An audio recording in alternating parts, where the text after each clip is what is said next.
Новый рабочий год у водителей ленских автобаз начинается без долгих рождественских каникул. Уже в первых числах января с очередным грузом они возвращаются на зимники. В 2016-м в первые рейсы машины Ленского автотранспортного предприятия номер 1 отправились 4 января.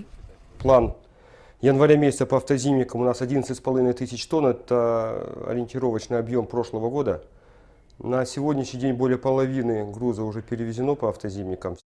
Привычные маршруты на Накын и Усть-Кут. По накынскому зимнику традиционно везут топливо. На плече Нюрба-Накын сейчас работает 42 автомобиля. Но большая часть подвижного состава задействована на усть-кутском направлении. Оттуда перевезено уже более 1000 тонн различных грузов. Всего в пути сейчас чуть больше 100 единиц подвижного состава первой автобазы, в том числе и на сравнительно новом направлении к Верхнемунскому месторождению. Мы работаем там второй год. Объемы небольшие. Это перевозка сухогрузов, это с Усть-Кута. Туда перевозятся емкостя, тех груз различных.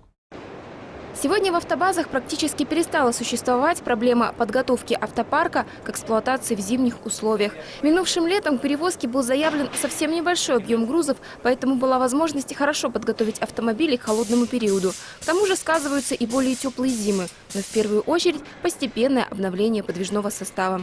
Прошлый год и позапрошлый получали новую технику, у нас перевооружение прошло парка, поэтому с автотранспортом у нас все нормально. Сейчас абсолютно весь транзитный транспорт на линии. Туда же, на автозимнике, уже на этой неделе отправится небольшая комиссия от предприятия с целью проверки качества зимних дорог и условий пребывания водителей на пикетах.